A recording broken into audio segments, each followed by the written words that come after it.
What's up, HyperFast Nation? On this episode of the show, I'm going to talk about the differences between Airbnb income, or short-term rentals, and revenue share for places like eXp Realty. Stand by for the next episode of the HyperFast Show.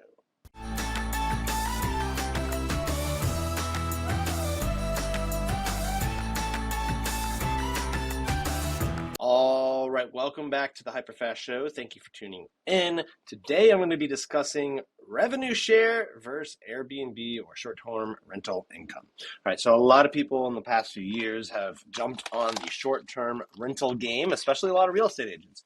And there's been some amazing, people, influencers in this space, teach people how to do it, lots of different ways to do it. And at the same time, we've also seen many real estate agents thrive even in this lower transaction market because of the phenomena that eXp created with revenue share at the world's fastest growing cloud brokerage in the history of real estate. So let's talk about Airbnb for a second. And by the way, before we jump into this, I've done both. Okay, I built up an Airbnb portfolio that had 5 doors operational at one time, 2 others in development. Doing over $20,000 a month from the short-term rental portfolio. And a couple of those I've sold now. We've locked in some huge gains and appreciation.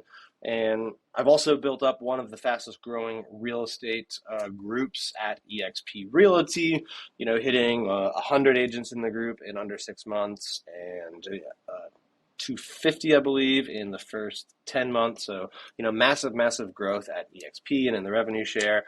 And I'll tell you at the end of this podcast which one I like better, but let me tell you some of the differences. All right. So Airbnb income, there's a couple ways to get it.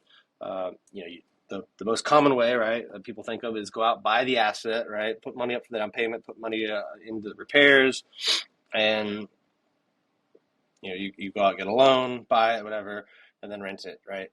You have your mortgage, your expenses, and then, from which you use your rental income to pay off, and then whatever's left over is your cash flow, right? That's, I think, the way a lot of people who bought real estate before got into it. There's this whole other segment of people getting into it from 2 other ways. One is through arbitrage. They'll go out and get a long-term lease on something, maybe for a year, maybe for 2 years, where they have a monthly rent, and then they turn around and put it on Airbnb, VRBO, all those different platforms, and the revenue they bring in is obviously, in the ideal situation, a lot greater than their long-term lease, and the difference between that and their expenses is their cash flow, their profit. All right, so that's one way where you can kind of get more units. You don't get the benefits of ownership, but you can scale it quicker.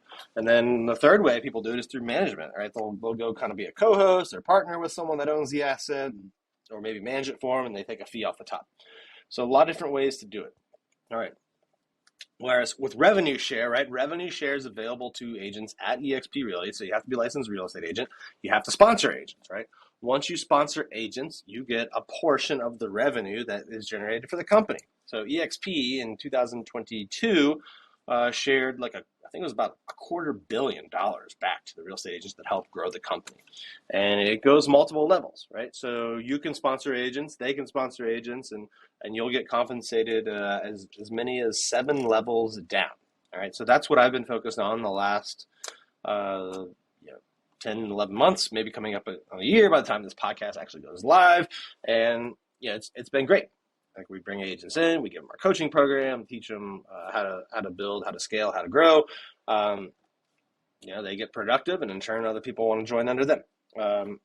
So let me talk about the differences between the two, because they both can bring in, really great income. Like I mentioned that, my Airbnbs, before I started to sell some of them because of the huge gains in equity, we're bringing in, $20K plus a month in cash flow. All right. With Airbnb, typically you're gonna have to put a lot of time into it, right? Especially if you go the management route.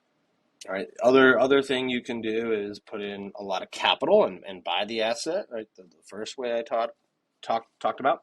So 2 different ways to do it, right? You can, or 2 different things you can use, right? You can use your time, you can use your money, right, to get into Airbnbs. The more money you use, the less time you might have to do, and vice versa. So it is going to take you time and money. There is risk in it, right? There can be lawsuits, there can be liability. It can go negative, right? If you had a month where a hurricane took out your, slowed down the tourism, like if it was in South Florida in hurricane season, right? You can have regulatory issues, like Dallas just banned them, right? So, boom, a lot of people in Dallas had Airbnbs, and city council just banned them. So there can be regulatory, all sorts of things, right? And I'm not saying don't do them, by the way. I'm just pointing out some of the risks. So you need to know these things, study them, look at them, and evaluate for yourself going into it. But definitely, a lot of risk, and it can go negative. All right, revenue share, on the other hand, very little capital to get into, right? You have to get your real estate license. That doesn't take long. Costs a few $100s. Joining eXp Realty is under $150, so you can get started very, very cheap. The expense as an agent at eXp Realty is $85 if you're in the residential division, $50 a month if you're in the referral only division. So very, very cheap. When it comes to just monthly expenses, startup expenses. And it can't go negative, right? Like you could have 1,000 agents in your group, or like my sponsor, 2,800, and they could all take the month off. Won't happen, but let's just say they did. They didn't close the deal. Well, guess what? You're not going to go negative. Like you don't have property tax and utilities and a mortgage to pay, so it can't go negative. There's also no liability. All right, liability is on the broker, so you don't have liability. You don't have expenses other than the $85 a month, and it cannot go negative. You also have the ability of exponential growth, right? With Airbnbs, depending on how you do it, you're either going to be constrained by capital or time. Like if you're buying the units, handing them over to someone to manage, you'll be constrained eventually by capital. If you are doing the arbitrage method or co-hosting, you'll be constrained eventually by time.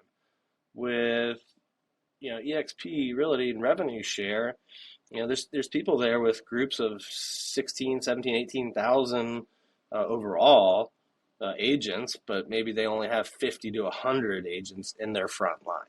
So they're working closely with 50 to 100 people, but bringing in, in some cases, nearly 7 figures a month. Now this is the example of some of the most successful people that have been there for 5 or 6 years, so don't expect this overnight.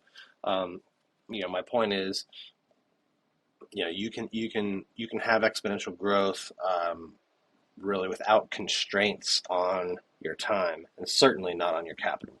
So at the end of the day, which one would I choose if I had to pick one? And I'm not saying that you should do one or the other. If you have the ability to do both, great, do both. But at the end of the day, I would prefer revenue share because of the zero liability, because of the zero risk, because of the zero expenses, and because of the way it can grow at a scale that would just be much harder for me to wrap my mind around at Airbnbs. And I've done both. So that's my take on it.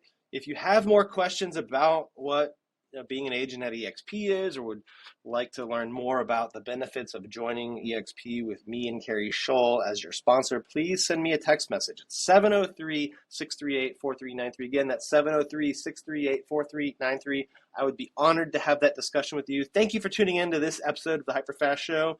We'll see you next time.